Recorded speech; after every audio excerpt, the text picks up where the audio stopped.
पहला प्रश्न। भगवान, नई दिल्ली नामक अंग्रेजी पत्रिका में हाल ही में आश्रम में चलने वाली समूह मनुष्य चिकित्सा संबंधी कई चित्र प्रकाशित हुए, जिनको लेकर समाचार पत्रों तथा अन्यत्र भी काफी चर्चा है, कुछ गलतफहमी भी। मेरे दिल्ली प्रवास के समय वहां के कई संपादक मुझसे पूछते थे कि आप इस संबंध में क्या कहते हैं, कृपा पूर्वक इस पर कुछ कहें। कृष्ण प्रेम नग्नता मनुष्य का जन्म सिद्ध अधिकार है। परमात्मा ने मनुष्य को नग्न ही बनाया है। वस्त्र तो आदमी की ईजाद है। नग्नता को अस्वीकार करना परमात्मा को अस्वीकार करना है। और वस्त्रों की ईजाद सुविधा के लिए हो तब तो ठीक, सर्दी हो और कोई वस्त्र पहने, प्रकृति से बचाव के लिए कोई वस्त्र पहने, लेकिन वस्त्रों की मौलिक ईजाद प्रकृति से बचने के लिए नहीं, अपने को छिपाने के लिए। वस्त्रों के पीछे पाखंड है। इसलिए जब भी कोई नग्न खड़ा होगा तो तुम्हारे पाखंड को चोट लगती। महावीर नग्न हुए, बहुत विरोध हुआ। उससे भी ज्यादा विरोध हुआ जब लल्ला कश्मीर की फकीर स्त्री नग्न हुई। मगर ये इक्के दुक्के लोग थे, हमने किसी तरह सह लिया। मेरी दृष्टि में नग्नता सहज स्वाभाविक होनी चाहिए, और जब भी सुविधा हो व्यक्तियों को नग्न होने का नैसर्गिक अधिकार होना चाहिए। वस्त्र छिपाते और छिपाने में ही सारी पोर्नोग्राफी, छिपाने में ही अश्लीलता है। आदिवासियों में कोई अश्लीलता न मिलेगी क्योंकि वे नग्न हैं। जितना छिपाओगे उतनी अश्लीलता मिलेगी, क्योंकि जितना छिपाओगे उतना दूसरों के मन में कल्पना को जन्म मिलता है कि पता नहीं जो छिपाया गया है कितना रसपूर्ण होगा। छिपाने से रस पैदा होता है, विकृति पैदा होती।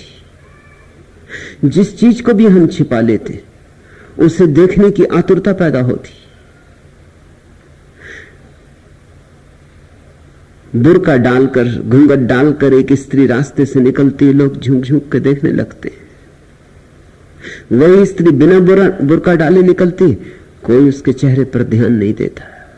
स्त्री की तो छोड़ दो, तुम किसी पुरुष को बुर्का पहना के निकाल दो रास्ते से और लोग आतुर हो जाएंगे और पीछे चलने लगेंगे। हजार काम छोड़कर देखने की उत्सुकता पैदा हो जाएगी। बुर्के में राज है, जो छिपा है वह सहज ही जिज्ञासा पैदा करता है। कल्पना भी उसी से जन्मती है।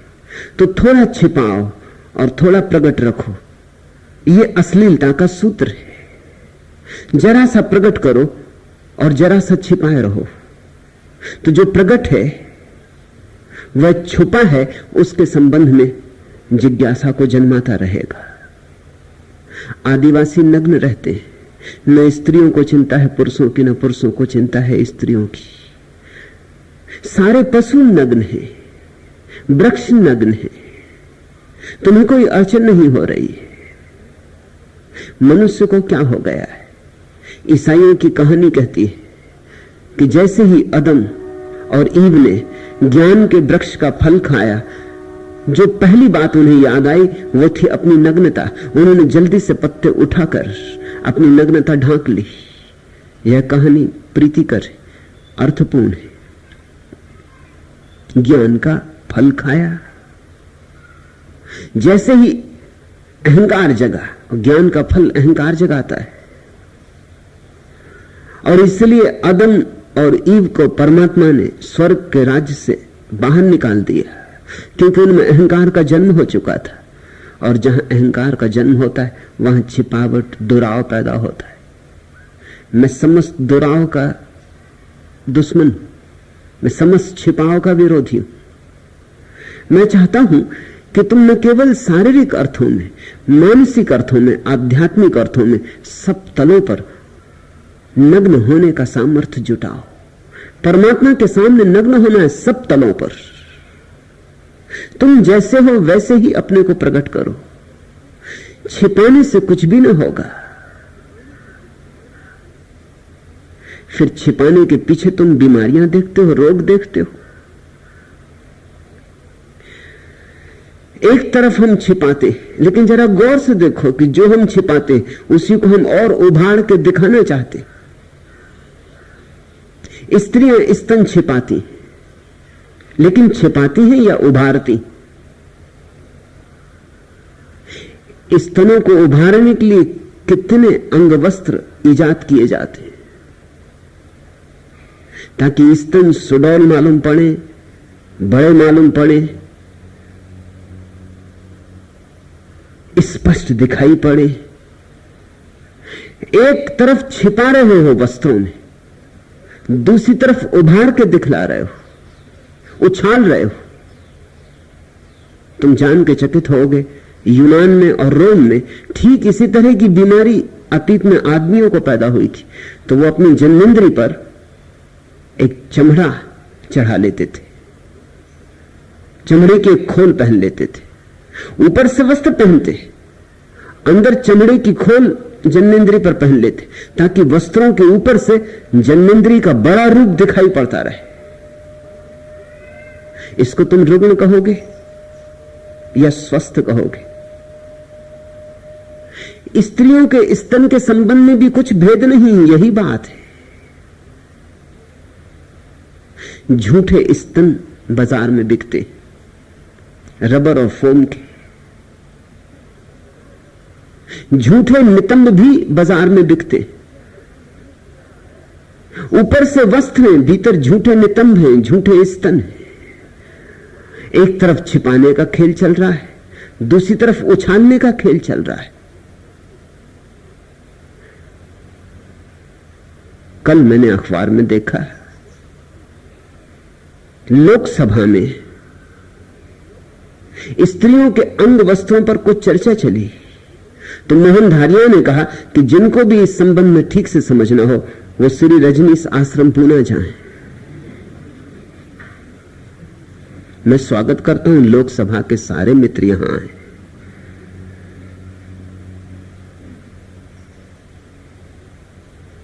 यह तो उन्होंने व्यंग में कहा है, लेकिन मैं निश्चित कहता हूं उन्हें समझना हो कुछ भी जीवन के संबंध में तो यहां आए। मोहन धारिया तो पूना ही रहते, कभी आए नहीं यहां। पूछते हैं जो भी मिलता है उससे आश्रम के संबंध में, आने की हिम्मत नहीं जुटाते यहां। इस आश्रम के द्वार पर कमजोरों का काम नहीं, इतनी भी हिम्मत नहीं जुटाते कि आके यहां देख ले। पुणे ही रहते हैं, पुणे ही घर है, लोकसभा में दूसरों को निमंत्रण दे रहे हैं, खुद कभी यहां आए नहीं। और ऐसा भी नहीं है कि पूछताछ नहीं करते, जो भी आश्रम से संबंधित उनसे संबंधित है, प्रत्येक से पूछताछ करते कि क्या वहां हो रहा है।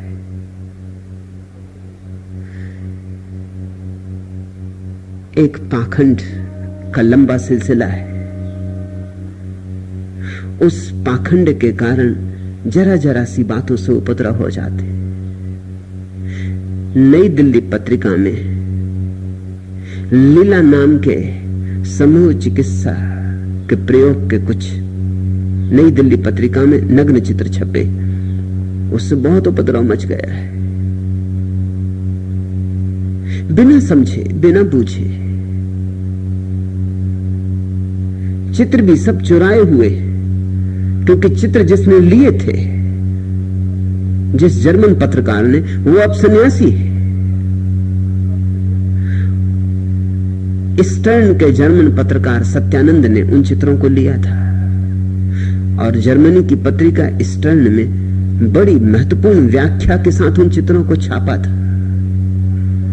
व्याख्या तो छोड़ दी नई दिल्ली की पत्रिका ने, सिर्फ चित्र छाप दिए बिना किसी व्याख्या के, बिना समझाए कि ये क्या है और क्या हो रहा है।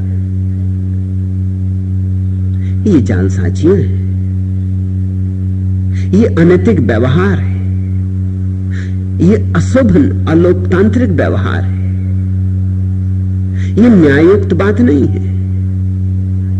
एक तो चित्र चुराए हैं, स्टर्न से कोई आज्ञा नहीं ली है, जो कि अंतर्राष्ट्रीय कानून का उल्लंघन है। फिर बिना व्याख्या के छाप दिए, जो कि अनीतिपूर्ण है। उनकी व्याख्या में ही उनका अर्थ छिपा है। सिर्फ चित्र को छाप देने से कुछ भी ना होगा।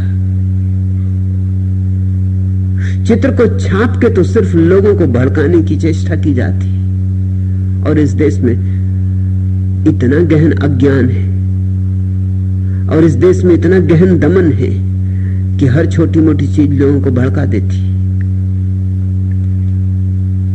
पहली तो बात, मनुष्य ने वस्त्रों को ओढ़ ओढ़ के अपने को मिस्टिफाई कर लिया, खूब रहस्य में बना दिया। मैं उस रहस्य को तोड़ देना चाहता हूं। वह रहस्य पोर्नोग्राफी जन्मदाता है, अश्लीलता का जन्मदाता है। जैसे ही कोई व्यक्ति नग्न हो जाता है, डीमिस्टिफाई हो जाता है, उसका रहस्य विलीन हो जाता है। तुम्हें खुद भी अनुभव होगा, इसलिए तो तुम्हें अपनी पत्नी में कोई रस नहीं रह जाता, अपने पति में कोई रस नहीं रह जाता, लेकिन पड़ोस की पत्नी में रस होता है। मुल्ला नसरुद्दीन एक दिन घर आया और उसने देखा उसका निकटतम मित्र उसकी पत्नी का आलिंगन कर रहा है। उसने एकदम सिर पीट लिया। मुल्ला ने सिर पीट लिया और कहा कि मैं हैरान हूं, तू ये क्यों कर रहा है? मुझे तो करना पड़ता है।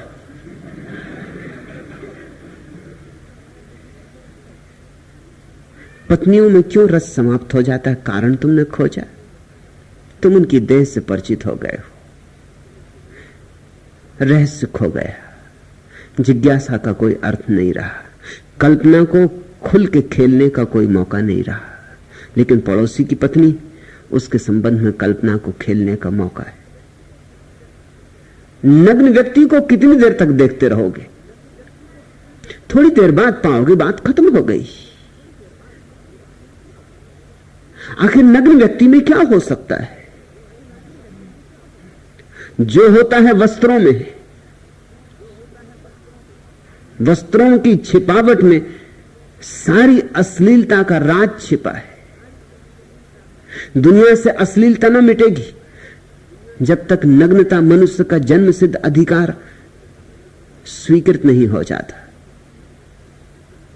और फिर ये चित्र तो कोई सामूहिक स्थानों पर नहीं लिए गए, ये तो समूह चिकित्सा में बंद कमरों में हुए प्रयोगों के चित्र हैं।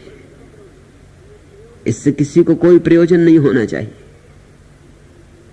फिर इन चित्रों के पीछे क्या प्रक्रिया है उसको समझने की चेष्टा करनी चाहिए। ये चित्र कोई संभोग के चित्र नहीं। इन चित्रों में स्त्री और पुरुष नग्न हैं, क्योंकि नग्नता में एक मुक्तिदायी तत्व है। जैसे ही तुम बहुत सी स्त्रियों, बहुत से पुरुषों को नग्न देख लेते हो, वैसे ही तुम्हारे मन में जो सदा दूसरों को नग्न देखने की आतुरता छिपी, वह विलीन हो जाती। उसका विलीन होना बड़ा मुक्तिदायी है। उसके विलीन होते से ही एक कामातुरता नष्ट हो जाती, तुम सहज सरल निश्चल हो जाते। तुम्हारे पीछे जो एक रोग पड़ा था, तुम्हारे सपनों में जो नग्न स्त्रियां आ रही थी, और गीता में जो तुम फिल्मी पत्रिकाएं छिपा छिपा के पढ़ रहे थे, वह सब बंद हो जाता है। इससे बड़ी निश्चल स्वतंत्रता उपलब्ध होती। एक सरलता आती जैसे छोटे बच्चों में होती। आखिर स्तन स्तन है, जनेंद्रियां जनेंद्रियां है, नितंब नितंब है, उनमें कुछ भी नहीं है, उनमें कुछ होना भी नहीं चाहिए, लेकिन छिपाने के कारण बहुत कुछ हो गया है। तुम जरा अपने दरवाजे पे तख्ती लगा दो कि यहां झांकना मना है, फिर उस रास्ते से एक भी इतना हिम्मतवर आदमी ना निकल सकेगा जो बिना झांके निकल जाए।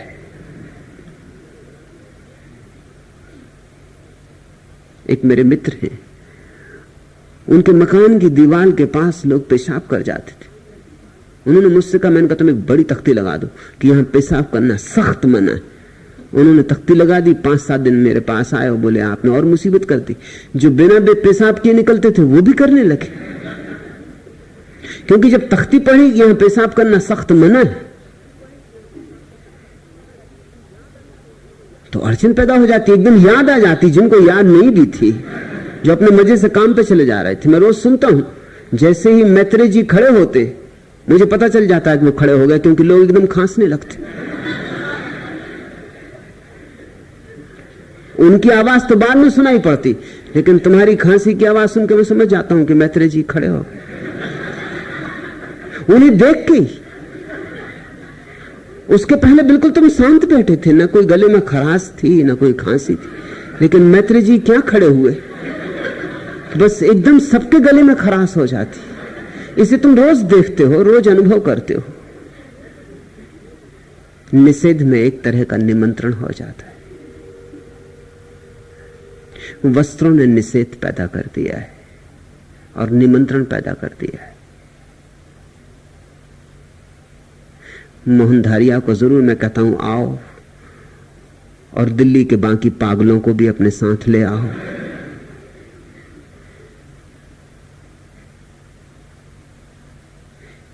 यहां पश्चिम से मेरी सन्यासिनियां हैं, वो किसी तरह का अंग वस्त्र नहीं पहनती। भारतीय स्त्रियों को अड़चन होती। मुझसे 1-2 भारतीय स्त्रियों ने कहा है कि आप पश्चिमी सन्यासी स्त्रियों को क्यों नहीं कहते कि बॉडी पहने, अंगिया पहने। लेकिन बॉडी या अंगिया तो सिर्फ अंगों को उभारने के लिए पहनी जाती, वो तो जो स्तन ढल गए हैं, नहीं ढले हैं ऐसा दिखलाने के लिए पहनी जाती। लेकिन भारतीय स्त्रियां सोचती हैं कि उसमें सील है, लाज है, संकोच है। उल्टी बात है। उन्होंने पश्चात मेरी सन्यासियों ने अंग वस्त्र छोड़ दिया है, क्योंकि उसमें लाज नहीं है, अश्लीलता है, उसमें निमंत्रण है, उसमें दूसरे की आंखों पर हमला है। तुम्हारे उभरे हुए स्तन सिर्फ दूसरों के भीतर लुच्चाई पैदा करते हैं और कुछ भी नहीं। लुच्चे का मतलब घूर घूर के देखने की आकांक्षा पैदा करते। लुच्चा शब्द बनता है लोचन से, आंख से। बस जैसे ही तुम्हारे अंग वस्त्रों में उभरे हुए झूठे स्तन कोई देखता, उसकी आंख अटक जाती। यह आश्चर्यजनक नहीं है कि सारी दुनिया के लोगों का यह अनुभव है कि भारतीय स्त्रियां दुनिया की किसी भी जाति की स्त्रियों से ज्यादा आकर्षक मालूम होती। राज है उनकी धोती, राज है उनकी साड़ी, उनके अंग वस्त्र। छिपा छिपा के लाज में सक्ची सक्ची चलती। जितनी छिपी छिपी है उतनी ही आकर्षक मालूम होती। कुरूप से कुरूप स्त्री भी घूंघट में सुंदर हो जाती। मुल्ला नसरुद्दीन ने शादी की, पत्नी घर आई, जैसा मुसलमानों में रिवाज है। पत्नी ने पहली बात जो पूछी वो यह कि मैं अपना बुर्का किन किन के सामने उठा सकती हूं। इसके पहले मुल्ला ने उसका चेहरा तो देखा नहीं था। विवाह के पहले देखने का तो कोई रिवाज था नहीं। तब पहली दफे चेहरा देखा, सांस भी रुक गई। उसने कहा मुझे छोड़ के जिसके भी सामने तुझे चेहरा दिखाना हो दिखाना, बस मुझे भर छोड़ दे। बुर्के में तो कुरूप से कुरूप स्त्री सुंदर मालूम होती। घूंघट कुरूप स्त्रियों का आविष्कार है। बुर्का कुरूप स्त्रियों की खोज है। और वस्त्रों में तुम क्यों अपने को छिपा रहे हो? क्योंकि वस्त्र तुम्हें एक तरह के झूठ में जीने की सुविधा देते। समझो, तुम पुरुष हो, तुमने एक सुंदर स्त्री देखी, अगर तुम नग्न हो तो तुम्हारी देह कह देगी कि तुम आकर्षित हो, तुम्हारे अंग प्रत्यंग कह देंगे कि तुम आकर्षित हो गए हो। अगर तुम स्त्री हो तो भी तुमने एक पुरुष को देखा और तुम्हारे चित्त में आकर्षण जगा, तत्क्षण तुम्हारा शरीर सत्य को प्रकट कर देगा। इस सत्य को कैसे छिपाएं? एक ही रास्ता है, वस्त्र ओढ़ लो। तो मन में कुछ भी चलता रहे, देह प्रकट न कर पाए। ख्याल करना, देह बड़ी ईमानदार है। देह को तुम झुटला नहीं सकते, देह झूठ नहीं बोलती। मन को तुम झुटला सकते हो क्योंकि मन भीतर है, दूसरे को पता न चलने दो तो न चलने दो, लेकिन देह तो बाहर है, उपलब्ध है। अगर कोई पुरुष किसी स्त्री में उत्सुक हो गया है, उसकी जन्मेंद्रीय सूचना दे देगी कि वो उत्सुक हो गया है। अगर स्त्री उत्सुक हो गई, उसके स्तन सूचना दे देंगे कि वो उत्सुक हो गई है। मगर ये तो बड़ी अड़चन हो जाएगी। इसको कैसे छिपाना? वस्त्रों ने तरकीब दे दी, आड़ दे दी। तुम उत्सुक भी होते रहते हो दूसरों में, और शरीर जिन सत्यों को प्रकट करता उनको तुम वस्त्रों की आड़ में छिपाते रहते हो। ऐसे एक बेईमानी का जाल चल रहा है। मैं इस जाल को तोड़ देना चाहता हूं। ये समूह चिकित्सा के प्रयोग इस जाल को तोड़ने के प्रयोग हैं। फिर मैं कोई अभी जाके बाजार में और सड़क पर तुमसे ये प्रयोग करने को कह भी नहीं रहा हूं, इसलिए किसी को क्यों चिंता होनी चाहिए। जो इस उपद्रव से छूटना चाहते हैं स्वेच्छा से, उनके लिए समूह चिकित्सा का आयोजन किया जा रहा है। फिर जब स्त्री और पुरुष, बहुत सी स्त्रियां, बहुत से पुरुष नग्न होते हैं, एक दूसरे की आंखों में झांकते हैं, एक दूसरे के हाथ हाथ में लेते हैं, नाचते हैं, कुछ प्रयोग ऊर्जा को जगाने के करते हैं, वर्तुलाकार घूमते हैं। ये कोई संभोग नहीं हो रहा है, सिर्फ एक दूसरे की ऊर्जा को चुनौती दे रहे हैं। ऊर्जा जगनी शुरू होती। ख्याल रखना, ऊर्जा जग जाए तो उसके दो परिणाम हो सकते हैं। या तो संभोग हो तो ऊर्जा स्खलित होती, और अगर संभोग ना हो और ऊर्जा जग जाए और जागती चली जाए तो उसका ऊर्ध्वगमन शुरू हो जाता है। या तो अधोगमन होगा या ऊर्ध्वगमन होगा। नई दिल्ली पत्रिका में जो चित्र छपे हैं वो लीला नाम के समूह चिकित्सा के चित्र हैं।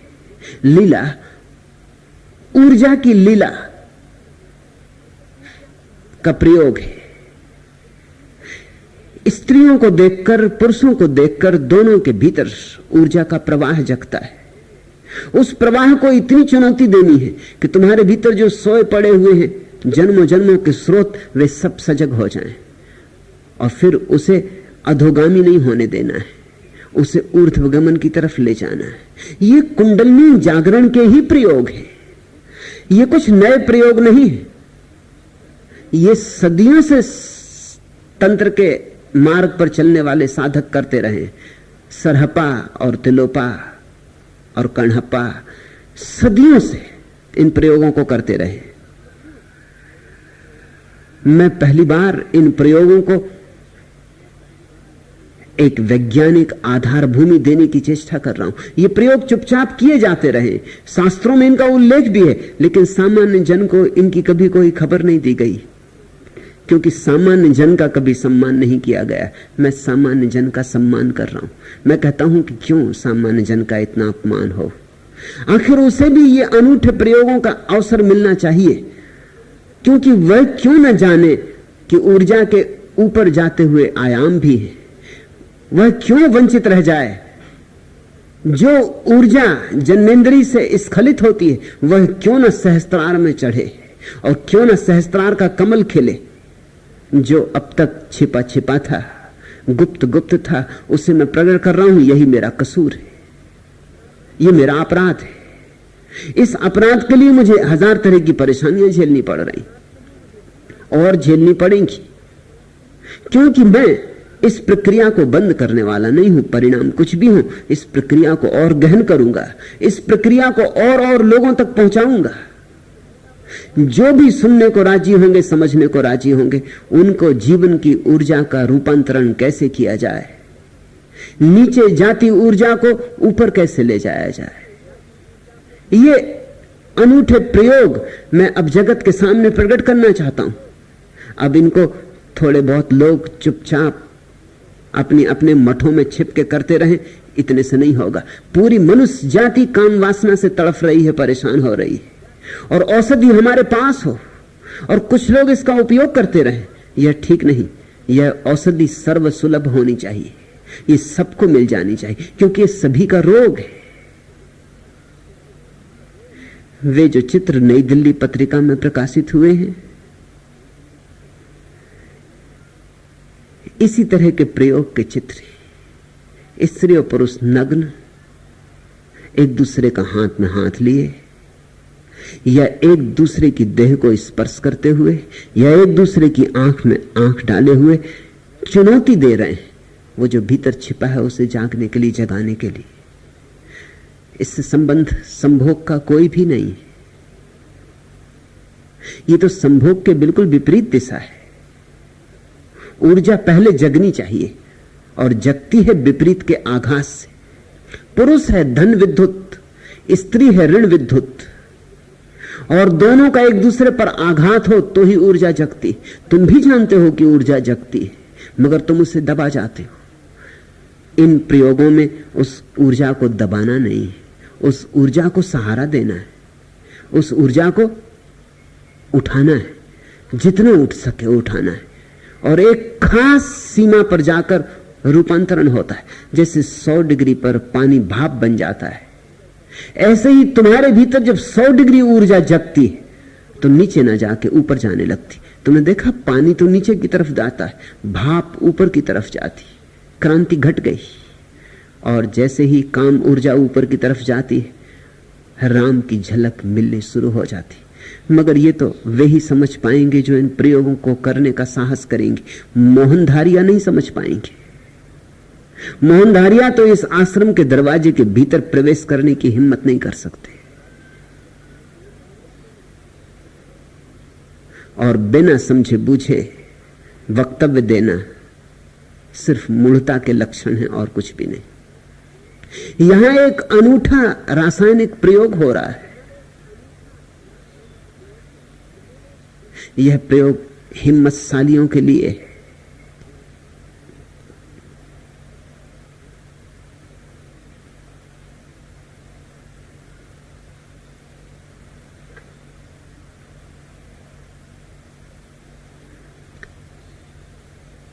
मनुष्य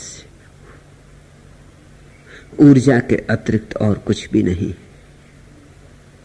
और प्रत्येक मनुष्य में दोनों ऊर्जाएं छिपी। पुरुष के भीतर अचेतन में स्त्री छिपी, स्त्री के भीतर अचेतन में पुरुष छिपा। अब यह मनोवैज्ञानिक सत्य है। कार्ल गुस्ताव जुंग के अन्वेषणों ने इस प्राचीन सत्य को आधुनिक कलेवर में आधुनिक तर्क से सिद्ध कर दिया है। हम तो इसे जानते रहे हैं सदियों से, तभी तो हमने अर्धनारीश्वर की प्रतिमा बनाई थी। अर्धनारीश्वर की प्रतिमा क्या कहती? शिव आधे स्त्री हैं, आधे पुरुष। यह तो केवल प्रतीक है। प्रत्येक व्यक्ति, फिर वह पुरुष हो या स्त्री, आधा आधा है, होना ही चाहिए, क्योंकि तुम्हारा जन्म मां और पिता के मिलन से हुआ है।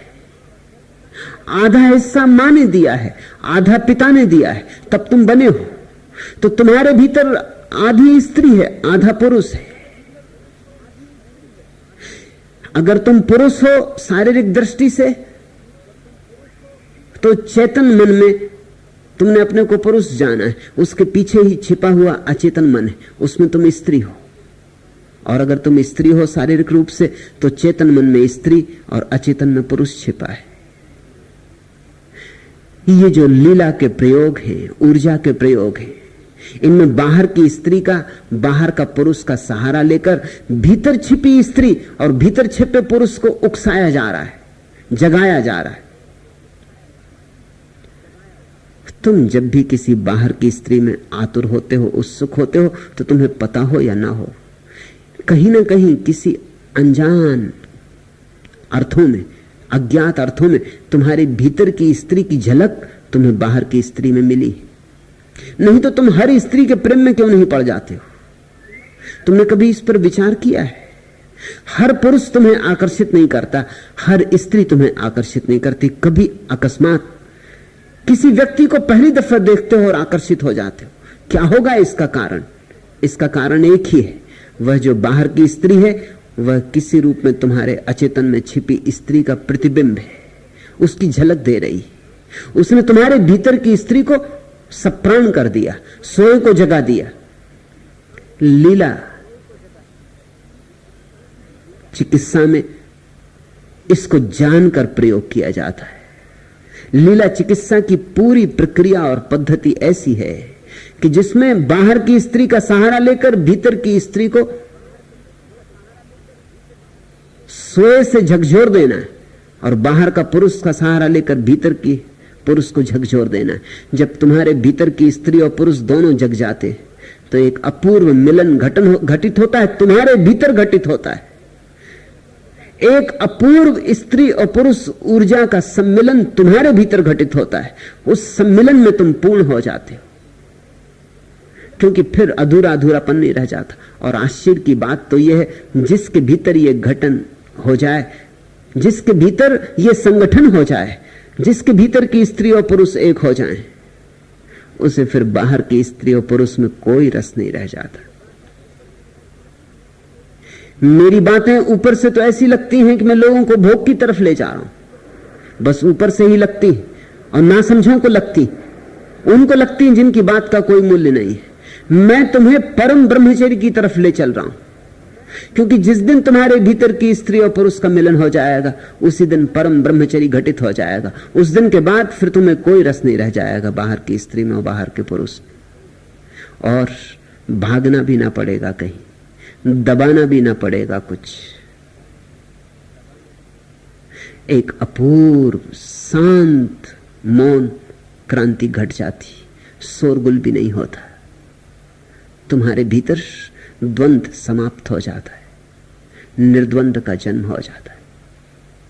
ब्रह्मचर्य शब्द का अर्थ सोचा कभी? ब्रह्म जैसी चर्या। ये सिर्फ काम वासना को दबा लेने से कोई ब्रह्म जैसी चाह उपलब्ध नहीं होता। ब्रह्म जैसी चर्या को तो कोई तभी उपलब्ध होता है जब अर्ध नारीश्वर हो जाए, आधा पुरुष आधा स्त्री दोनों मिल जाएं और एक हो जाएं। इस सम्मिलन में, इस समन्वय में, इस संगीत में ब्रह्मचर्य का जन्म है।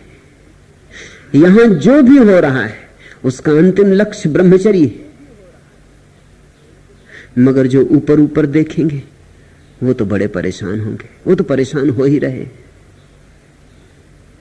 उनकी परेशानी को जितना बन सके समझाने की कोशिश करो, मगर उनकी परेशानी के कारण तुम परेशान मत हो जाना। उनकी परेशानी को अपनी परेशानी मत बना लेना।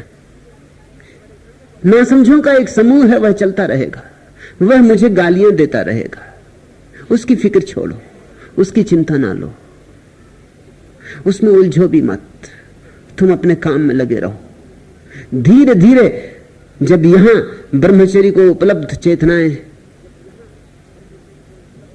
खड़ी हो जाएंगी, वे चेतनाएं ही असली उत्तर होंगी, और कोई उत्तर सार्थक नहीं हो सकता।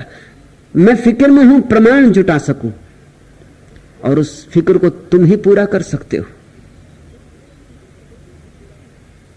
कृष्ण प्रेम, चिंता ना लो। मेरे जैसे व्यक्ति जब जमीन पर आते हैं तो बहुत ऊहापोह मचता है, बहुत तूफान आंधियां उठती। दूसरा प्रश्न भी पहले से संबंधित है। भगवान, भारतीयों को ग्रुप थेरेपी, सामूहिक मनोचिकित्सा में सम्मिलित क्यों नहीं किया जाता? क्या पश्चिम को ही सामूहिक चिकित्सा की आवश्यकता है और पूर्व को नहीं? परंतु वस्तु स्थिति ऐसी नहीं दिखती। वास्तविकता तो यह है कि 90% भारतीय ही यौन विक्षिप्त पाए जाते। इस संदर्भ में यह स्पष्ट करने की अनुकंपा करें कि भारतीयों को इस विशिष्ट पद्धति से वंचित रखना कहां तक उचित है और क्यों। पूछा है डॉक्टर तपन कुमार चौधरी ने। डॉक्टर हैं तो निश्चित वे जानते हैं कि भारतीयों की असली मानसिक दशा क्या है। ठीक है, 90% ही नहीं, 99% भारतीय काम दमन से पीड़ित है। और मैं जानता हूं उन्हें जितनी आवश्यकता है उतनी शायद किसी और को नहीं, लेकिन अड़चने हैं बहुत। पहली तो बात भूमिका का अभाव है। भारत सदियों से दमन की धारा में जिया है। तो किसी भारतीय को अगर मैं कहता भी हूं कि तुम जाओ और सामूहिक चिकित्सा में सम्मिलित हो जाओ, तो वो सम्मिलित नहीं होता।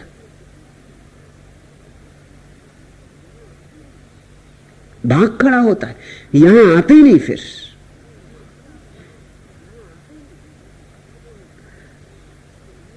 यहां से भगाना हो किसी को तो मैं उसे सामूहिक चिकित्सा का सुझाव दे देता हूं। उससे मेरी भी झंझट छूट जाती और उसको भी आने का उपाय दोबारा नहीं रह जाता।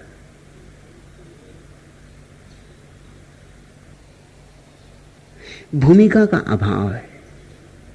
सामूहिक चिकित्सा के पीछे एक मानसिक भूमिका चाहिए। न तो उन्हें पता है कि एनकाउंटर क्या है, न उन्हें पता है कि प्राइमल थेरेपी क्या है, न उन्हें पता है कि बायो एनर्जेटिक्स क्या है। यह सारा विज्ञान पश्चिम में पैदा हुआ है। मैं तुमसे कह देता हूं कि अगर तुम जल्दी नहीं जागे तो पश्चिम तुम्हें आध्यात्मिक अर्थों में भी पीछे छोड़ देगा। भौतिक अर्थों में तो तुम्हें पीछे छोड़ ही दिया है पश्चिम ने, क्योंकि तुम नहीं जागे। जाग सकते थे। भारत में पहली दफा गणित पैदा हुआ था, लेकिन फिर भारत आइंस्टीन को क्यों पैदा नहीं कर सका? सुस्ती है, काहिलता है, भाग्य पर छोड़े बैठे हैं सब। तो गणित भारत में पैदा हुआ, लेकिन आइंस्टीन, उसकी पूर्णाहुति भारत में न हुई, पूर्णाहुति पश्चिम में हुई। भारत ने करीब करीब सभी विज्ञानों की प्राथमिक खोज कर ली थी, लेकिन उसका अंतिम उत्कर्ष भारत में नहीं हुआ, पश्चिम में हुआ। हमने सर्जरी का प्राथमिक प्रयोग किया था, लेकिन फिर सर्जरी ने अपनी पराकाष्ठा पश्चिम में पाई। औषधि हो कि गणित हो कि सर्जरी हो कि रसायन विज्ञान हो कि भौतिकी हो, हर दिशा में भारत ने सबसे पहले प्राथमिक प्रयोग किए थे, मगर प्राथमिक पर ही हम रुक जाते। आत्यंतिक जाने कि हम न साहस जुटा पाते, न शक्ति जुटा पाते, न उतना मनोबल जुटा पाते। अब वही दुर्भाग्य फिर घटने को है। तंत्र पर हमने सबसे पहले प्रयोग किए थे और हमने तंत्र पर बड़ी गहराइयां पाई थी, मगर पश्चिम हमसे आगे निकला जाता है। और अगर थोड़ी देर और की तो जैसे अभी तुम्हारे बच्चों को पश्चिम जाना पड़ता है गणित और विज्ञान सीखने, कुछ आश्चर्य न होगा कि किसी दिन धर्म और ध्यान सीखने भी पश्चिम जाना पड़े।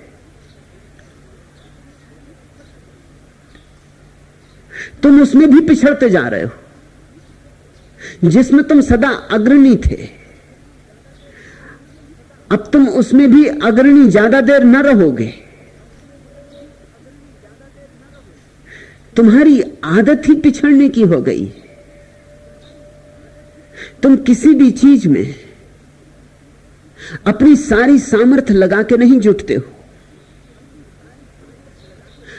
अब तुमने पूछा है कि भारतीय जनों को सामूहिक चिकित्सा से वंचित क्यों रखा जा रहा है? पहली तो बात यह कि कोई भारतीय यहां 3-4 महीने आके रुकने को राजी नहीं होता। 3-4 महीने न रुके तो सामूहिक चिकित्सा के प्रयोग नहीं किए जा सकते। भारतीय तो आता है 2 दिन के लिए दर्शन करने के लिए, वो कहता दर्शन हो गए, सब हो गए। तुम्हें ये आदत पकड़ गई सदियों से कि गए और किसी सदगुरु के दर्शन कर लिए और सब हो गए, बात खत्म हो गई, चरण छुआ है, आशीर्वाद ले लिया, कुछ और करना नहीं है। पश्चिम से जो लोग आते हैं 3 से 6 महीने का समय लेके आते हैं। तुम यहां आते हो दिन 2 दिन के लिए, बहुत किसी ने हिम्मत की तो वो 10 दिन के लिए शिविर के लिए आ जाता है। शिविर में भी तुम ध्यान कम करते हो, देखते ज्यादा हो कि दूसरे क्या कर रहे हैं।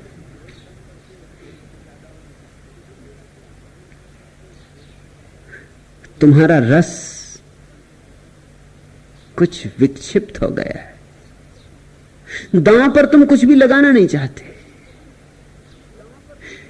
कुछ भारतीयों को मैंने चिकित्साओं में भेजा।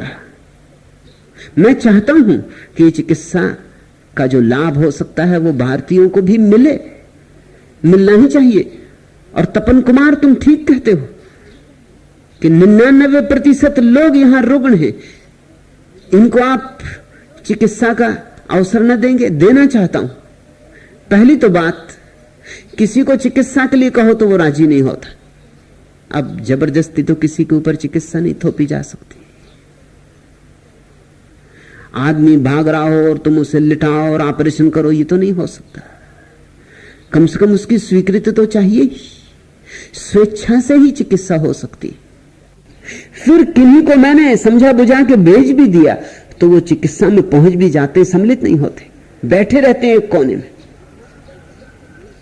भागीदार नहीं बनते, वहां भी दर्शक बने रहते। तो उनके कारण जो और लोग चिकित्सा में सम्मिलित हुए उनको बाधा पड़ती। तो मुझे पाश्चात्य सन्यासी आके कहते हैं कि आप भारतीयों को मत भेजिए, क्योंकि वो सम्मिलित तो होते नहीं और एक पत्थर की तरह वहां खड़े हो जाते, किसी चीज में भाग लेते नहीं। तो जो धारा बहनी चाहिए समूह की, उसमें एक चट्टान पड़ जाती, धारा में बाधा आ जाती।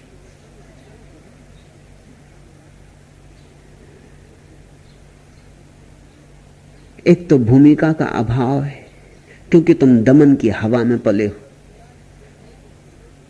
तुम्हारी छाती पर मुरारजी देसाई जैसे लोग इतनी सदियों से बैठे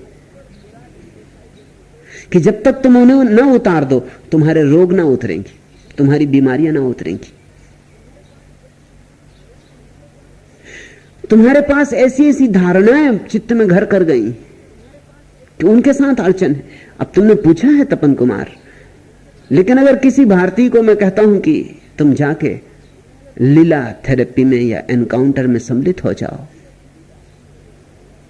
तो वो कहता है पहले मैं अपनी पत्नी को पूछूंगा। पत्नी राजी नहीं, क्योंकि वहां और स्त्रियां, पता नहीं तुम क्या करोगे। एक मित्र को मैंने मालिश करवाने के लिए भेजा, क्योंकि उनके शरीर में तकलीफ है। उनकी पत्नी वहां खड़ी रहती जाके, मालिश भी नहीं करवाने देगी उनको, देखती है खड़ी होके कि कोई गड़बड़ तो नहीं हो रही। पत्नी को अगर भेजूं चिकित्सा में तो पति राजी नहीं है, तो कैसे भेजूं? क्या उपाय किया जाए? फिर जो भारतीय आते हैं वो कभी अपनी वास्तविक बीमारियां तो बताते नहीं, मुझे दिखाई पड़ती, मगर वो तो बात में दूसरी करते। भारतीय आके पूछता समाधि कैसे मिले, मोक्ष कैसे मिले। उसको मैं कहूं कि तुम जाओ और तुम एक चिकित्सा पद्धति में सम्मिलित हो जाओ, वो कहेगा चिकित्सा से क्या लेना देना, मुझे मोक्ष चाहिए। मोक्ष तो नहीं मिलता चिकित्सा पद्धति से, यद्यपि चिकित्सा पद्धति से कूड़ा कचरा तुम्हारे चित्त का साफ होगा, जो कि मोक्ष के मिलने में सहयोगी है, मगर सीधा मोक्ष नहीं मिलता। तुम बातें ही हवाई पूछते हो आगे, फिर तुम जो पूछते हो वही तुम्हें उत्तर देने पड़ते। तुमने जो पूछा नहीं है उसका उत्तर देना भी नहीं, तुम उसे झेल भी ना सकोगे, तुम उसे लेने को राजी भी ना होगे। इसलिए मेरी मजबूरी समझो। मैं चाहता हूं कि भारत वंचित ना रहे, लेकिन भारत तय किए बैठा है कि वंचित रहेगा। तुम देखते हो पूना में हर तरह की चेष्टा चल रही कि आश्रम पूना में ना बचे। इस आश्रम को पूना से हटना चाहिए, और ऐसा भी नहीं कि पूना से हटना चाहिए, ये भारत में कहीं और भी नहीं जाना चाहिए, और ऐसा भी नहीं कि भारत के बाहर चला जाए। अभी कल मैंने अखबारों में पढ़ा कि मुसलमानों ने एक सभा करके सरकार से निवेदन किया कि मेरा पासपोर्ट जब्त कर लिया जाए। तो अब तो मुझे सिवाय मोक्ष जाने की कोई जगह बची नहीं। मैं बड़ी प्रसन्न हुआ। मैंने कहा यही तो मैं, पूना रह नहीं सकता, कच्छ जा नहीं सकता, सांसवड़ में आश्रम बन नहीं सकता, पासपोर्ट है वो भी जब्त कर लेना चाहिए। तब तो फिर मेरे लिए सिर्फ निर्वाण ही रह जाता। और तुम कह रहे हो भारतीयों को मैं चिकित्सा पद्धति में क्यों नहीं सम्मिलित करवाता? किनको करवाऊं? मोहनदारिया को, मोरारजी देसाई को, किसको? वे तो इस आश्रम को ही जीवित नहीं रहने देना चाहते। ये आश्रम बचना ही नहीं चाहिए। मोरारजी देसाई ने कहा कि अगर मेरा बस चले तो मैं इस आश्रम को नेस्त नाबूद कर दूं। और ऐसा नहीं है कि वो नेस्त नाबूद करने में कोई कमी छोड़ रहे हैं, वो सब तरह से कोशिश कर रहे हैं। और बस उनका क्यों नहीं चलता? सारी सत्ता उनके हाथ में, बस की क्या अड़चन है? बस थोड़ा सा एक संकोच उनको लगता है कि अब मैं कोई राष्ट्र के भीतर सीमित नहीं हूं, अब मेरी स्थिति अंतर्राष्ट्रीय है। वही उनको संकोच का कारण। नहीं तो बस चलने में क्या दिक्कत है? बुलडोजर लाके इस आश्रम को गिरवा दे। लेकिन अब उनको पता है कि मैं भारत में सीमित नहीं हूं, दुनिया के कोने कोने में मेरे सन्यासी, सारी दुनिया में तूफान मचेगा। अगर मेरे साथ कुछ भी जाति की गई तो इसका परिणाम सारी दुनिया में प्रतिफलित होगा। 6 महाद्वीप पर मेरे सन्यासी, इस बात को ऐसे ही नहीं छोड़ दिया जाएगा। यह बात आसान नहीं होगी। अगर इस आश्रम को कोई भी चोट पहुंची तो मोरारजी देसाई किसी देश में प्रवेश नहीं कर सकेंगे। जहां जाएंगे वहां मुसीबत होगी। तो इस देश के राजदूतावास किसी देश में बचे नहीं रह सकेंगे। इससे घबराहट है, इससे परेशानी कि उपद्रव खड़ा हो जाएगा कि फिर हम अपनी लोकतांत्रिक प्रतिमा को कैसे बचाएंगे, क्योंकि ये तो गैर लोकतांत्रिक कदम होगा। मैंने कोई कानून नहीं तोड़ा है। कमरे के भीतर नग्न होने का प्रत्येक को अधिकार है, नहीं तो सभी पति पत्नियों को जेल में डालना पड़ेगा। मैंने कोई कानून नहीं तोड़ा है। मैं इस हिसाब से होशियारी से चल रहा हूं। मेरे ऊपर कोई कानूनी जुर्म नहीं है, मेरे आश्रम पर कोई कानूनी जुर्म है। सारी फिक्र इस ढंग से की है कि कानूनी ढंग से तो कोई तरह से वो पकड़ ही नहीं सकते। नहीं तो तुम सोचते हो वो छोड़ते? अगर वो संजय गांधी पर 22 मुकदमे चला सकते तो मुझ पर 220 चलाते। मगर सब 420 मिलके भी मुझ पर 220 मुकदमे नहीं चला सकते। मुकदमे का कोई कारण नहीं। इसलिए एक नपुंसकता अनुभव हो रही कि क्या करें, बस नहीं चलता है, नहीं तो मिटा देते।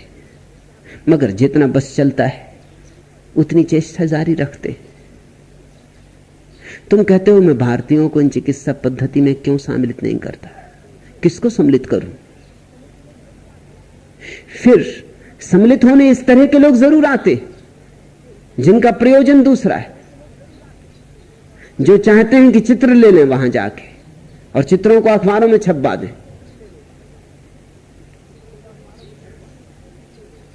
जिसको सम्मिलित होना है उसे ध्यान करना होगा, शिविर करने होंगे, और जो चिकित्सा पद्धति मैं दूंगा उनमें सम्मिलित होना होगा। उतना धीरज नहीं, उतने प्रयोगों से गुजरने की क्षमता नहीं। एक तो भूमिका का अभाव है। पश्चिम में पिछले 50 वर्षों में मनोविज्ञान ने बड़ी ऊंचाइयां ली, बड़े शिखर छुए, उसका कोई बोध नहीं। और गैर पढ़े लिखे आदमी की बात छोड़ दो, विश्वविद्यालय में तुम्हारे जो शिक्षक मनोविज्ञान पढ़ा रहे हैं वो भी 30-40 साल पुरानी किताबों के आधार से पढ़ा रहे हैं।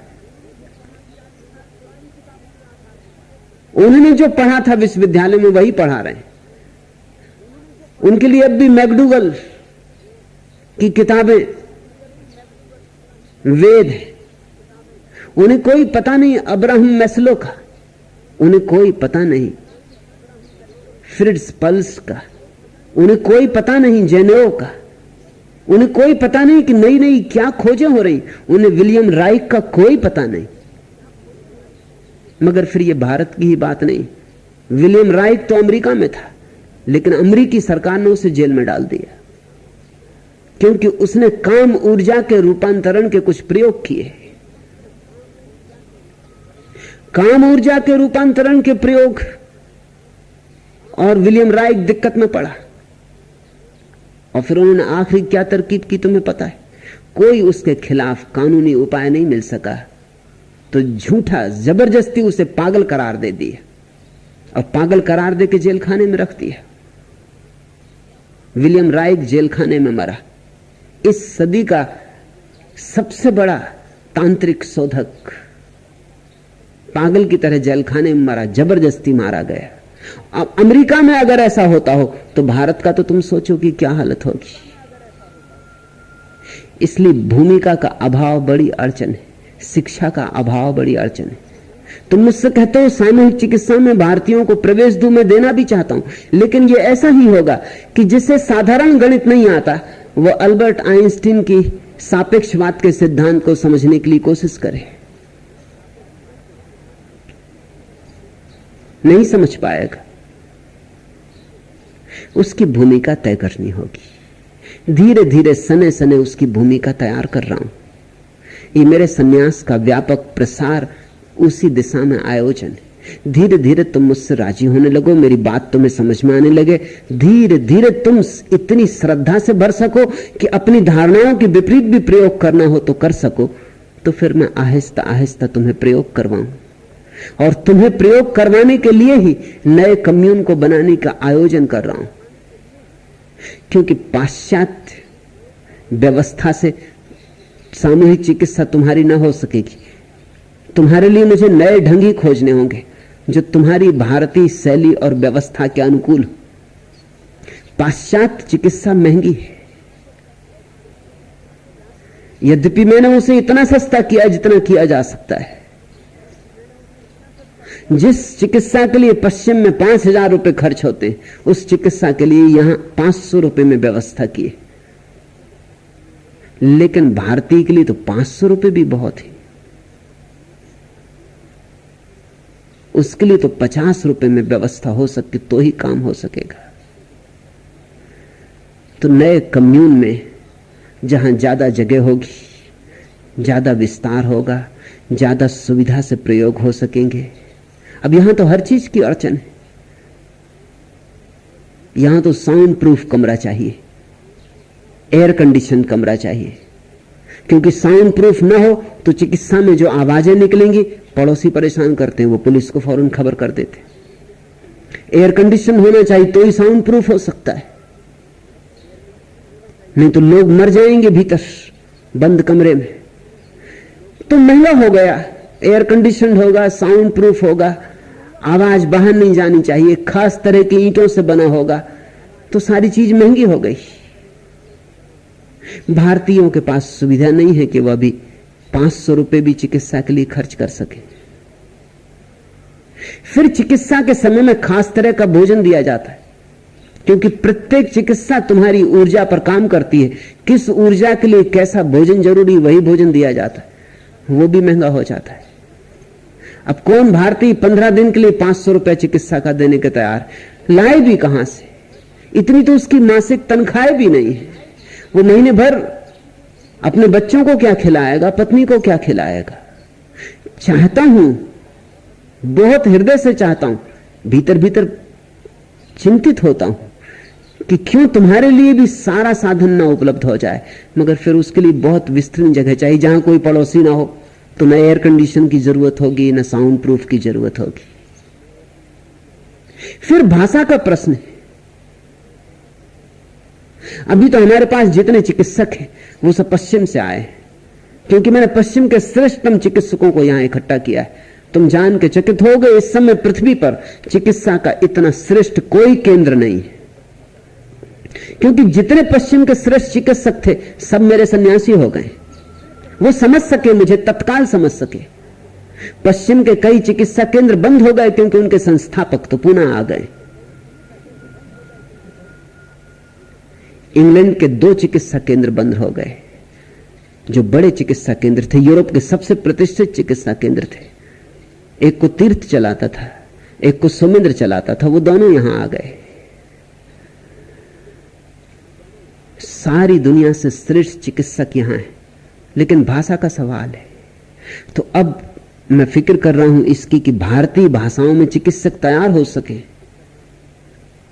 तो फिर भारतीय चिकित्सा में उतर सकेंगे, नहीं तो भाषा अड़चन बन जाती। जिस भाषा को तुम बिना किसी अड़चन के नहीं बोल सकते, उस भाषा में बहुत गहरा संवाद नहीं हो सकता। और ये सारी चिकित्साएं संवाद पर आधारित है, क्योंकि तुम्हारे हृदय को पूरा का पूरा प्रकट करना है। अब समझो कि तुम अंग्रेजी बोल लेते हो, काम चलाओ, लेकिन अगर झगड़ा हो जाए, मारपीट होने लगे, तो फिर अंग्रेजी ना बोल सकोगे, फिर एकदम हिंदी में गाली दोगे। क्योंकि गाली देना अंग्रेजी में किसी स्कूल में सिखाया भी नहीं गया, किसी विश्वविद्यालय में, मगर तभी बात अड़चन की हो जाएगी। कहानी है प्रसिद्ध कि भोज के दरबार में एक विद्वान आया और उसने कहा कि मैं 30 भाषाओं का पारंगत हूं, और तुम्हारे दरबार के जो रत्न हैं उनको चुनौती देता हूं कि कोई मेरी मातृभाषा पहचान ले। मातृभाषा पहचान ले तो 1 लाख स्वर्ण मुद्राएं मैं भेंट करूंगा, और अगर कोई न पहचान सका तो 10 लाख स्वर्ण मुद्राएं तुम्हें मुझे भेंट करनी पड़ेंगी। ये चुनौती बड़ी थी। भोज के दरबार में बड़े बड़े विद्वान थे, कालिदास भी भोज के दरबार में था। बड़े बड़े विद्वानों ने चुनौती स्वीकार की, लेकिन हर एक हारता गया। वह व्यक्ति इतना अद्भुत था कि हर भाषा ऐसे बोलता था जैसे उसकी मातृभाषा हो। अंततः कालिदास ही बचे। भोज ने कहा कि कुछ करो, नहीं तो ये बड़ा अपमान होगा, दुनिया हंसेगी कि हमारे दरबार में एक आदमी नहीं है ऐसा जो इसकी मातृभाषा पहचान सके। भोज की बात सुन के भी कालिदास चुप रहे। उस दिन आखिरी विद्वान हारा। इसके बाद के दिन कालिदास का नंबर आने को था, सब विदा हो रहे थे। वो 10 लाख असरफियां उस दिन लेके फिर लौट रहा था। जैसे ही सीढ़ियों से महल के उतरते थे, कालिदास ने उसे एक धक्का दे दी, थैली गिर गई, असरफियां बिखर गई। वो आदमी कोई 50 सीढ़ी राजमहल की नीचे खिसट के जमीन पर गिरा, उठ के एकदम गाली देने लगा। कालिदास ने कहा, यही तुम्हारी मातृभाषा, मुझे क्षमा करो। और कोई उपाय नहीं था जानने का, और वही उसकी मातृभाषा थी। प्रेम करना हो या गाली देनी, दूसरे की भाषा में नहीं किया जा सकता। इसलिए अगर कोई भारतीय किसी पाश्चात्य स्त्री के प्रेम में पड़ जाता है, या पाश्चात्य पुरुष किसी भारतीय स्त्री के प्रेम में पड़ जाता है, ज्यादा देर टिकता नहीं मामला, क्योंकि हार्दिकता प्रकट नहीं हो पाती, संवाद नहीं हो पाता, कुछ कुछ फासला बना रह जाता है। प्रेम हो कि घृणा, ये इतने उत्तप्त भाव हैं कि इनके लिए अपनी ही भाषा चाहिए। यह अड़चन है। अभी हमारे पास कोई भारतीय चिकित्सक पैदा नहीं हो सके। उनके पैदा होने की सुविधा बनाना चाहता हूं, लेकिन मोरारजी देसाई बनने नहीं देना चाहते। कच्छ की तो उन्होंने कसम खा ली है कि कच्छ में तो आने नहीं देंगे, क्योंकि उनके प्रदेश गुजरात को मैं बर्बाद कर दूंगा। गुजरात को तो उन्हें बचाना, और अब वो महाराष्ट्र की भी चिंता में पड़ गए कि महाराष्ट्र को भी बचाना है। दोनों तरफ जमीनें लेके पड़ी हुई, लेकिन कोई निर्णय नहीं देते। और मैंने उनको खबर भेजी कि कह दो नहीं तो भी काम हो जाए। वो नहीं भी नहीं कहते, क्योंकि वो जानते हैं नहीं कहना गैर कानूनी। नहीं कहेंगे तो मैं अदालत से फैसला ले सकता हूं, तो नहीं भी नहीं कहते, ताकि नहीं भी रुकी रहेगी तो मैं अदालत भी नहीं जा सकता। इस तरह का लोकतंत्र इस देश में चल रहा है। इसको जयप्रकाश नारायण कहते हैं दूसरी स्वतंत्रता।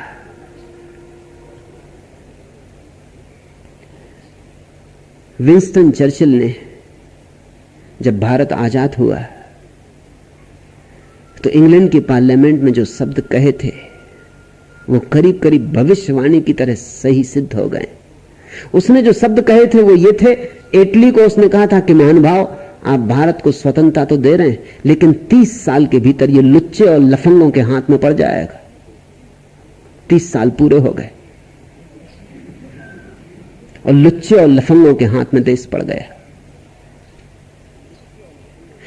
मैं थोड़ा हैरान हुआ कि विंस्टन चर्चिल को कुछ ज्योतिष शास्त्र आता था क्या? विंस्टन चर्चिल कैसे ये कह सका ठीक 30 साल और देश लुच्चे लफंगों के हाथ में पड़ जाएगा? और वैसा ही हो गया है।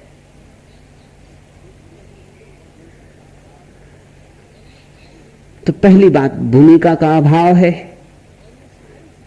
दमन की लंबी परंपरा है, और ये सारी चिकित्साएं दमन के विपरीत है। ये चिकित्साएं विसर्जन की, कैथारसिस की, रेचन की। इनमें जो भी दबा पड़ा है बाहर निकाल देना है। अगर क्रोध दबा है तो क्रोध बाहर निकाल देना है। और तुमने जिंदगी भर सीखा है क्रोध को दबा लेना, तो बड़ी मुश्किल हो जाती। तुम क्रोध निकालोगे कैसे? एक भारतीय युवती को मैंने चिकित्सा के लिए भेजा। उसने कहा कि क्रोध पड़ा है मगर जिंदगी भर की शिक्षा, निकालना भी चाहती तो निकलता नहीं, बस रह जाता, अटका रह जाता है, छाती में अटका रह जाता है। कितनी सदियों से तुम्हें सिखाया गया नियंत्रण, और ये सारी चिकित्साओं में अनियंत्रण सूत्र है। छोड़ दो बिल्कुल अपने को सहज। क्रोध है तो क्रोध, काम है तो काम, जो भी है निकलने दो, बहने दो, ताकि मवाद बह जाए। ये मवाद निकालने के प्रयोग है। ये चिकित्साएं वमन की चिकित्साएं, इसलिए तुम घबराओगे। इसलिए चित्र जो तुम देख रहे हो अखबारों में बहुत घबराने वाले कि ये क्या बीभत्स कृत्य हो रहा है। ये बीभत्स कृत्य नहीं है, ये तुम्हारे भीतर सदियों से पंडित पुरोहितों ने जो दबा रखा है उस मवाद को निकालने का प्रयोग है। और मवाद जब निकलेगी तो दुर्गंध तो थोड़ी फैलेगी, मगर मवाद निकल जाए तो तुम स्वच्छ हो जाओ। तो दमन की लंबी परंपरा बाधा डाल रही है, पर मैं धीरे धीरे प्रयोग कर रहा हूं। कुछ कुछ भारतीयों को भेजता हूं। 2-4 भारतीयों ने बड़ी गहराई से प्रयोग किए और बड़े आनंद मग्न बाहर आए, और उनका जीवन एक नई शैली ले लिया। विनोद को मैंने भेजा प्रयोग के लिए, और विनोद खरा उतरा, खूब गहरा गया, और उसके बाद से उसके जीवन ने एक नया ढंग ले लिया, एक नई शैली, एक नई मस्ती आ गई। एक दूसरे मित्र को भेजा,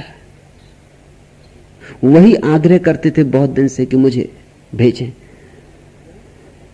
काम वासना से परेशान है, तो आग्रह करते थे कि मुझे तंत्र चिकित्सा में भेज दें।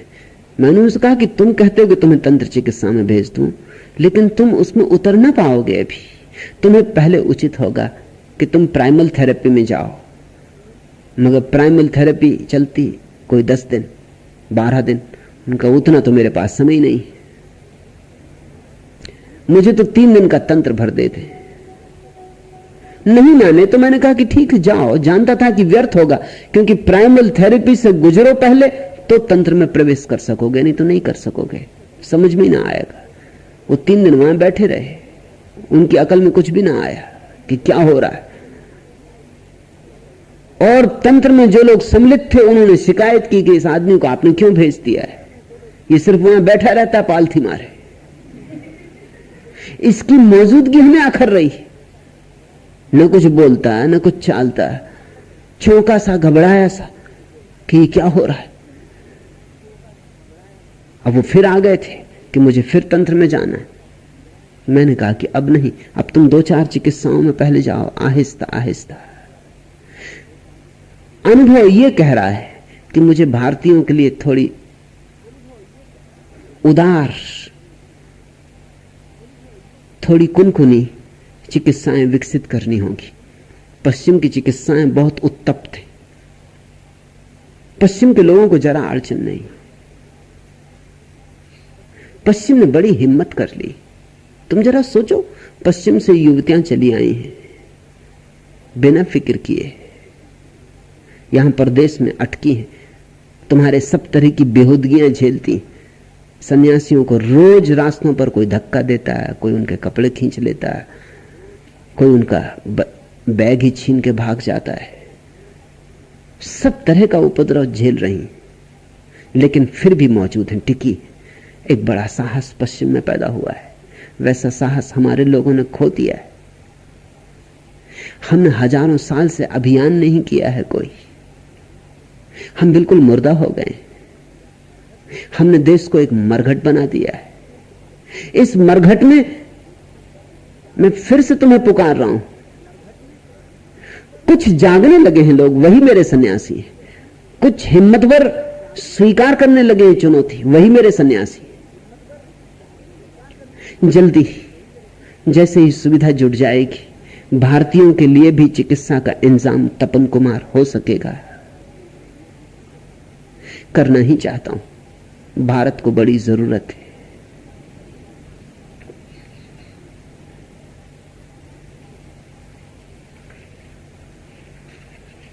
तीसरा प्रश्न, भगवान आप ही मेरे सब कुछ हो, आपके रंग में पूरी तरह डूब गई हूं।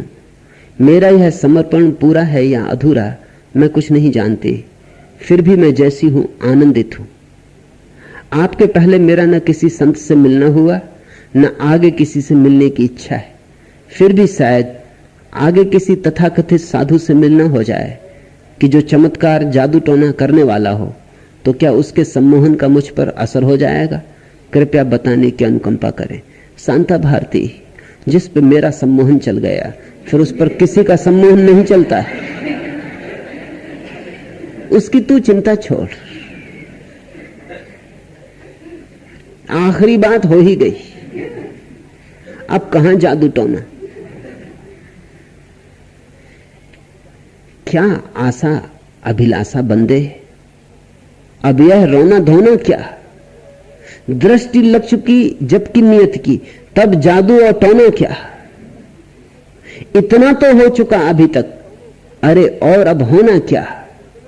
अपने ही को जबकि खो चुके, तब आगे अब खोना क्या। नंग नहाए ताल तलैया, धोना और निचोना क्या। जब यूं बेघरबार हुए, तब बाती दीप सजोना क्या। जब आकाश बन चुका चंदवा, तब छप्पर में सोना क्या।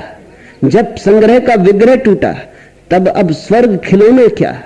हल्के होकर तुम निकले हो, फिर यह बोझा ढोना क्या। कथरी छोड़ी कासा छोड़ा, गठरी और बिछोना क्या। तुमने कब दुकान लगाई, तुमने कब दुकान लगाई, तब डेढ़ा और पौना क्या। मस्त रहो और रमते जोगी, लुटिया आज डुबोना क्या।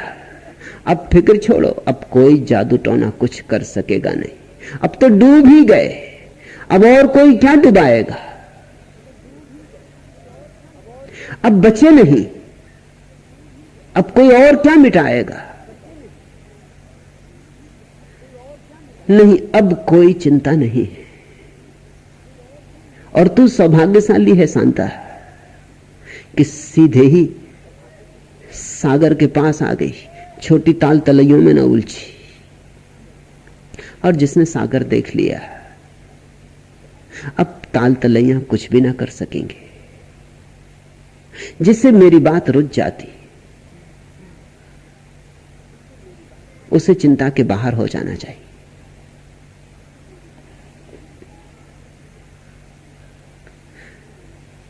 जादू चल गया, अब तू ये भी चिंता मत कर कि पूर्ण समर्पण है या नहीं।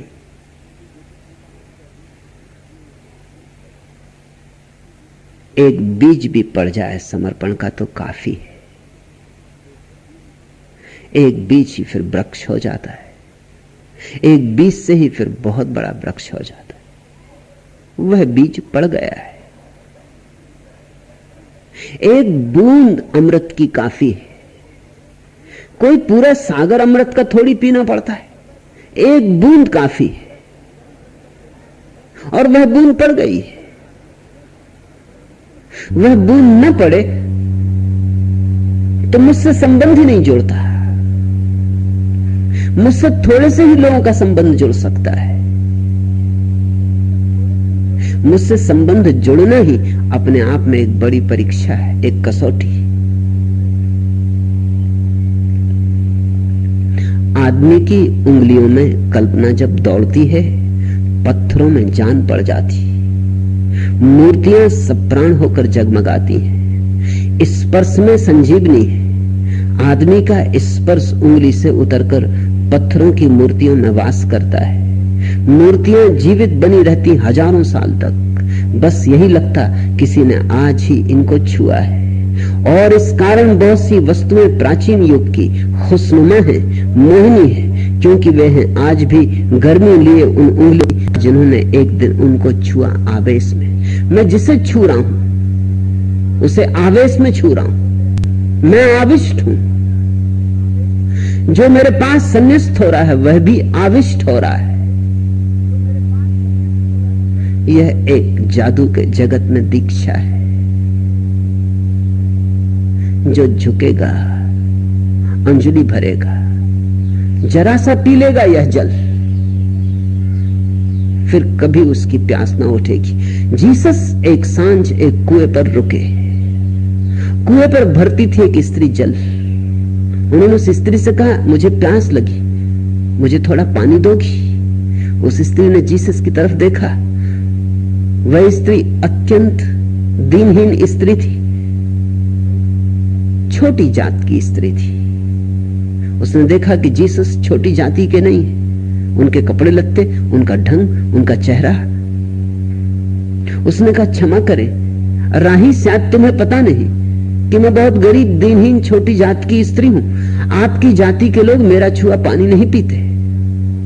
जीसस ने कहा, तू फिक्र छोड़, तू मुझे पानी पिला और मैं भी तुझे पानी पिलाऊंगा। उस स्त्री ने कहा, आप भी मुझे पानी पिलाएंगे?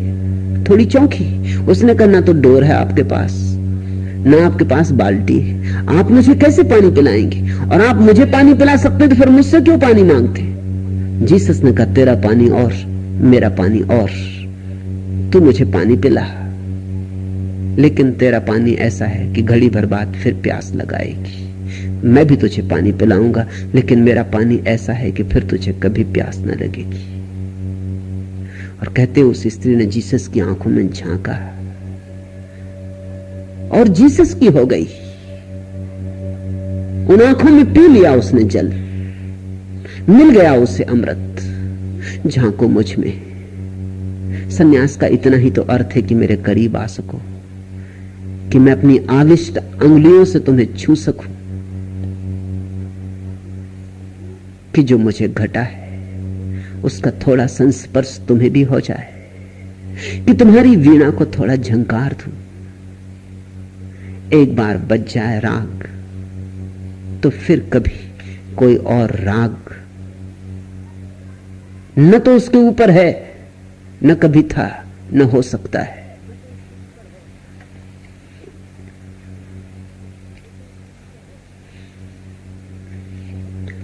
चौथा प्रश्न, भगवान, मृत्यु से मुझे इतना भय नहीं लगता जितना वृद्धावस्था के विचार से या वृद्धावस्था से। ऐसा क्यों है? कृष्ण वेदांत, भय तो सिर्फ एक ही है, मृत्यु का। बाकी सब बहाने। हर भय के पीछे मृत्यु का भय है। जो आदमी डरता है कि मेरा धन न खो जाए, तुम सोचते हो धन के कारण भयभीत? नहीं, धन सुरक्षा है, धन है तो जीवन, ऐसी उसकी प्रतीति है। धन खो गया तो फिर जीवन भी गया। धन है तो कल बीमार होऊंगा तो चिकित्सा करवा सकूंगा। धन है कल बूढ़ा होऊंगा तो कोई मेरी सेवा करेगा। धन है तो मृत्यु से कुछ बचाव है। धन गया तो फिर मैं बिल्कुल ही असुरक्षित हो जाऊंगा। इसलिए लोग धन को पकड़ते हैं। धन को पकड़ते हैं मृत्यु के डर के कारण। तुमने परिवार को पकड़ा हुआ है, तुम सोचते हो परिवार के लिए नहीं। अकेले में डर लगता, अकेले में आदमी को अपनी मौत याद आने लगती। इसलिए तो रात के अंधेरे में तुम अगर निकलो किसी रास्ते से अकेले तो घबराहट पकड़ लेती, भूत प्रेतों की आवाजें आने लगती। भूत प्रेत चल रहे हैं आसपास, पैरों की पगध्वनि मालूम होने लगती, खुद के ही पैर की आवाज, भूत प्रेत की आवाज मालूम होने लगती, खुद की छाया, किसी प्रेत का आगमन मालूम होने लगती। क्या हो जाता अकेले में? ये कौन प्रेत? ये कोई और प्रेत नहीं है, ये मृत्यु ही है, जिसे तुम दबाए रहते हो भीड़ भाड़ में, खोए रहते हो भीड़ भाड़ में, अकेले में प्रकट हो जाती। वृद्धावस्था से क्या डर हो सकता है? डर इतना ही है कि वृद्धावस्था आ गई, अब आखिरी कदम मौत है और कुछ भी नहीं। वृद्धावस्था मौत का द्वार है। तुम कहते हो मौत से मैं नहीं डरता, शायद इसलिए कि मौत से तुम अपरिचित हो। मौत को देखा तो किसी ने नहीं। लोगों ने वृद्धावस्था देखी और फिर वृद्धावस्था के बाद मौत की अनजानी घटना घटते देखी। मौत तो किसी ने देखी नहीं, इसलिए मौत का सीधा सीधा डर पकड़ में नहीं आता। वृद्धावस्था का डर पकड़ में आता है, क्योंकि वृद्धावस्था के पीछे ही आती होगी मौत, अनजान, अपरिचित, अदृश्य। कृष्ण वेदांत, भय तो सब मृत्यु का है। सारे भय निचोड़े जाएं तो मृत्यु का भय ही मिलेगा। तुम अपने बच्चों को पकड़ते हो, संभालते हो, बड़ा करते हो, तुम सोचते हो बड़ा प्रेम है, तुम गलती में हो। मनोवैज्ञानिक कहते हैं बच्चों के माध्यम से तुम अमर होना चाहते हो। मैं तो मर जाऊंगा लेकिन मेरा बेटा रहेगा। इसलिए इस देश में तो जब तक बेटा ना हो जाए तब तक बड़ी बेचैनी होती। जाओ, पूजा करो, पाठ करो, हनुमान चालीसा पढ़ो, ज्योतिषियों से मिलो, भृगु संहिता दिखवाओ, कुछ करो, हवन यज्ञ, जादू टोना, मगर बेटा तो होना ही चाहिए। बिना बेटा के मर गए तो व्यर्थ मर गए। क्यों? क्योंकि बेटे के आधार से एक झूठी अमरता मिल जाती। मैं तो न रहूंगा लेकिन मेरा बीज रहेगा। ये देह तो चली जाएगी मगर मेरा कोई अंश रहेगा, मेरा कोई नाम लेवा रहेगा। कोई तो होगा जो हर साल श्राद्ध करवा देगा, कोई तो होगा जिसके कारण मेरा कोई चिन्ह इस जगत में छूट जाएगा। स्मरण रखो, भय यानी मृत्यु का भय, फिर बहाने कुछ भी हो। तुम्हारे मन में इसने वृद्धावस्था का बहाना ले लिया। वृद्धावस्था में क्या भय की बात हो सकती है? वृद्धावस्था का तो अपना सौंदर्य है। वृद्धावस्था तो एक शिखर है। जीवन जब पक जाता है, जीवन के अनुभव जब पक जाते, जीवन की वासनाओं के उद्दाम वेग जा चुके, जीवन की आपाधापी समाप्त हो गई, जीवन की महत्वाकांक्षाएं विदा हो गई, वासना तृष्णा का ज्वर चला गया। वृद्धावस्था तो एक परम शांत दशा है। वृद्धावस्था तो बड़ी सुंदर है। रविन्द्रनाथ ने कहा है, वृद्धावस्था तो ऐसे है जैसे हिमालय के उत्तुंग शिखर जिन पर कुंवारी बर्फ सदियों सदियों से छाई, ऐसे ही जब किसी बूढ़े के सिर पर सफेद बाल होते, हिमाच्छादित शिखर, वृद्धावस्था का सौंदर्य तुमने गौर से देखा? हाँ, मैं जानता हूं कि बहुत कम वृद्ध सुंदर हो पाते। उसका कारण यह नहीं है कि वृद्धावस्था में कोई खराबी, उसका कारण यह कि जीवन भर गलत जिए, जीवन भर व्यर्थ जिए, तो वृद्धावस्था व्यर्थ हो जाती। अगर जीवन को थोड़ा सार्थक ढंग से जिए होते, थोड़ा काव्यपूर्ण, थोड़ा रसपूर्ण, थोड़ा आनंदपूर्ण, थोड़ा प्रभु का स्मरण किया होता, थोड़ा ध्यान साधा होता, थोड़ा काम ऊर्जा का ऊर्ध्वगमन किया होता, तो वृद्धावस्था बड़ी सुंदर अवस्था है। वृद्धावस्था तो निचोड़ है तुम्हारे जीवन का, पराकाष्ठा है, तुम्हारी पूरी कथा है। वृद्ध के चेहरे पर पड़ी हुई झुर्रियों में वेद छिपे, अगर कोई ठीक से जिया हो तो। गलत जिया हो तो निश्चित ही उन झुर्रियों में कुछ भी नहीं है, सिर्फ जीवन का विषाद है, सिर्फ जीवन की हार है। उन झुर्रियों में फिर विजय की कोई चमक नहीं। लेकिन जब भी कोई ढंग से जीता है, सम्यक रूपेण जीता है, तो वृद्धावस्था प्रमाण होती। और जिसका वृद्धावस्था का काल सुंदर होता है, उसे मृत्यु आती ही नहीं। दूसरों को दिखाई पड़ती है उसकी मृत्यु आई, उसके लिए तो अमृत का ही द्वार खुलता है। सब सुंदर हो सकता है, बचपन सुंदर हो सकता है, वह नहीं हो पाता क्योंकि शिक्षक हैं, मां बाप हैं, समाज है, वो बचपन को कुरूप करवा देते, पंगु कर देते। अभी परसों ही एक युवती ने मुझे कहा कि मेरे बेटे को कुछ कहिए। वो बेटे को साथ लेके आई थी। बेटा प्यारा है। मैंने पूछा इसकी क्या तकलीफ? मैंने कहा कि बहुत ज्यादा शोरगुल, नाच कूद, भाग दौड़ मचाए रखता है, इसको कुछ समझाइए। मैंने कहा तू गलत आदमी के पास ले आई। यही होना चाहिए, यही क्षण है नाचने कूदने। अगर ये बहुत उछल कूद करता है तो इसको नृत्य सिखाओ। आखिर सक्रिय ध्यान किसके लिए है? कुंडली सिखाओ। बजाय नाचना कूदना बंद करवाने के, इसने नाचने कूदने को कला दो, कुशलता दो। फर्क समझ रहे हो? इसको आज्ञा दो कि बैठो शांत एक कोने में, ये नहीं बैठ सकेगा। और अगर बैठ गया तो इसकी ऊर्जा मर जाएगी, इसकी ऊर्जा बैठ जाएगी, फिर जिंदगी भर नहीं उठेगी।